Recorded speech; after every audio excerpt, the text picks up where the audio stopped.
झारखंड में कभी भी चुनावी बिगुल बज सकता है, यानी कि चुनाव की तारीखों की घोषणा हो सकती है, लेकिन उससे पहले सभी गठबंधन अपने अपने तरीके से सीट शेयरिंग पर चर्चा कर रहे हैं। मान मनोबल का दौर भी चल रहा है और बार्गेनिंग भी हो रही है। इन सब के बीच दिल्ली से लौटे कांग्रेस के प्रदेश अध्यक्ष केशव कमलेश और उन्होंने कहा कि 31 सीटों से कम कांग्रेस को मंजूर नहीं। इधर मुख्यमंत्री हेमंत सोरेन भी दिल्ली से लौटे और वहां पर भी सीट शेयरिंग को लेकर चर्चा हुई है, बातचीत हुई है। तो क्या जेएमएम भी अब 31 सीटों पर ही कांग्रेस या जो गठबंधन के बाकी दल हैं उन्हें लड़वाना चाहता है? इधर कांग्रेस की जिद है कि वो 31 सीटों पर अकेले चुनावी मैदान में कूदेगा। तो क्या आंकड़ा होगा सीट शेयरिंग का, किस तरह बंटवारा होगा? सहयोगी पार्टियां जो हैं आरजेडी, उसे कितनी सीटें मिलेंगी? कांग्रेस अपने खाते में कितनी सीटें मिलेगी? माले अगर साथ में आता है तो उसे कितनी सीटें दी जाएंगी? इन तमाम चीजों पर हम चर्चा करेंगे, क्योंकि कहीं ना कहीं दिल्ली में इसे लेकर खाका तैयार हो गया है।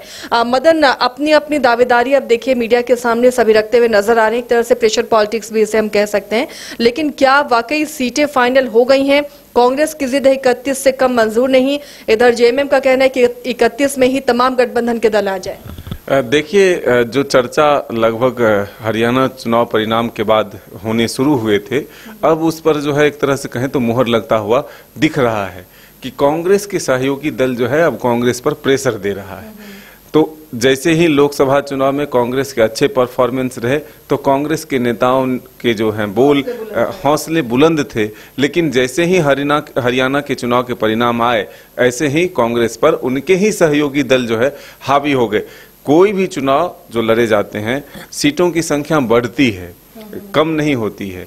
तो ऐसे में कांग्रेस की यही मांग है कि हम अगर 31 सीटों पर पिछली बार चुनाव लड़े हैं तो हम बढ़ें, घटे नहीं, बल्कि 33 सीटों पर अब कांग्रेस की दावेदारी हो रही है। लेकिन अब जो चीजें निकल कर आई है, हालांकि इसकी आधिकारिक पुष्टि नहीं है। अगर आप जेएमएम के नेताओं से बातचीत करेंगे कि सीट शेयरिंग को लेकर के क्या स्थिति है, अभी असमंजस की स्थिति में क्यों है, क्या कोई सीट को लेकर के जो है बातचीत कहीं फंस रहा है, कोई आंकड़ों में गड़बड़ी है, या फिर दावेदारी अधिक हो रही है किसी दल की, तो वो कहेंगे नहीं, ऑल इज वेल है, सब कुछ ठीक है, सही समय पर आपको बताएंगे। लेकिन अब इस सही समय के बीच में ही जो चीजें निकल कर आई है, सूत्रों से जो जानकारी मिल रही है, ऐसे में 31 सीटों को लेकर के ही बैठक होनी है। यानी कि 50 सीटों पर अब सीधे तौर पर जेएमएम अपनी दावेदारी कर रही है और 31 सीटों में कहा जा रहा है कि कांग्रेस, आरजेडी और वाम दल, ये मुख्य जो 3 दल हैं, वो बंटवारा करे।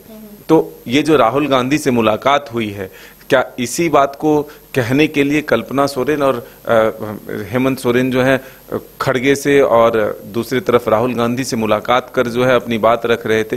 क्योंकि उसके ठीक बाद कांग्रेस के प्रदेश अध्यक्ष को कांग्रेस के ही वरीय नेता बुलाते हैं और फिर उनसे पूरी जानकारी लेते हैं, और फिर जब वो दिल्ली से रांची लौटते हैं तो कहते हैं कि नहीं, बातचीत हो रही है लेकिन एक बैठक जरूरी है। तो संकेत यही मिलते हैं कि इस बैठक में क्या कांग्रेस भी अपनी दावेदारी को मजबूत करेगा। देखिए, अब जेएमएम के नेताओं का जो तर्क है वो ये कहा जा रहा है कि कांग्रेस जितने सीटों पर जीती है वो सीट कांग्रेस के खाते में जाए, लेकिन जो सीट पर कांग्रेस नहीं जीत पाई है वैसे में गठबंधन कैसे जीत कर वहां से आए, इस पर मंथन की जरूरत है। तो सीधे तौर पर सीटों के आंकड़े जो है वो कम करने की एक जो कोशिश है, एक कवायद है, इसी माध्यम से हो रही है। और मदन, आपने देखा होगा लोकसभा चुनाव में भी आरजेडी ज्यादा सीटों पर अड़ा रहा, तो अब विधानसभा चुनाव में आरजेडी की भी ख्वाहिश होगी कि कई सीटें वो हासिल करे। देवघर से भी दावेदारी नजर आ रही है। सुरेश पासवान लगातार उधर आवाज अपनी बुलंद कर रहे हैं कि वो राजद की टिकट से वहां चुनाव लड़ेंगे। तो ऐसे में इंडी गठबंधन के लिए क्या इतना आसान है ये सीट शेयरिंग, या फिर मामला अब है कि जेएमएम यहाँ बड़ी भूमिका में है, बड़े भाई की भूमिका में है, तो उसके इशारे पर ही सीट शेयरिंग होगी? देखिए, अब एक चीज तो निकल कर सामने आया कि कांग्रेस के भी इच्छा शक्ति जो है वो बढ़ गए हैं। आपने सुना था प्रभारी को कि वो कह रहे थे कि अगर 25 सीट आप जीत कर आते हैं अपने कार्यकर्ताओं को तो रोटेशनल सीएम होगा। लेकिन जेएमएम जो है इसका खंडन करती है, फिर कांग्रेस के नेता भी इसका खंडन करना शुरू कर देते हैं कि नहीं, ये सिर्फ अपने कार्यकर्ताओं को जोश भरने के लिए ऐसा कहा गया है, ऐसी कोई बात कोई जो है मन में या फिर सामने नहीं है।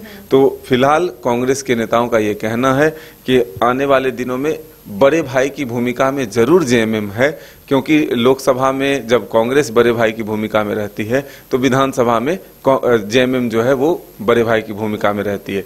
तो ऐसे में इसमें कोई संशय नहीं है, लेकिन उनको जो 31 सीटें मिली है पिछली बार, उससे 2 सीटें बढ़े बल्कि घटे नहीं। तो मंथन यहीं पर है, होना है सीटों को लेकर के। आरजेडी, वामदल और कांग्रेस, तमाम जो राजनीतिक दल हैं इंडिया गठबंधन के, उनके साथ जो है एक बैठक होगी और तभी जाकर यह पता चलेगा कि कौन कितने सीटों पर तैयार है। क्योंकि दावेदारी आरजेडी भी अब कम नहीं करेगी, क्योंकि आरजेडी भी अपने संगठन को यहाँ पर बढ़ाना चाहती है। 5 साल सरकार के मंत्री के तौर पर एक ही प्रतिनिधि जरूर रहे, लेकिन वो भी यहाँ रहे हैं, तो जरूर अपनी भागीदारी और दावेदारी जो है बढ़ाने की कोशिश आरजेडी की तरफ से भी होगी। वाम दल का भी प्रेशर है कि वो जब साथ मिलकर चुनाव लड़ेंगे तो अधिक से अधिक सीटें उन्हें भी मिले। तो ये जरूर है कि चुनाव से पहले सीटों को लेकर के एक प्रेशर पॉलिटिक्स होता है, लेकिन अब कांग्रेस की क्या सच में हरियाणा के बाद जो है मजबूरी है कि जो भी सीट मिले उसी पे लड़ना है, या फिर अपने दावेदारी को मजबूती से मानना है?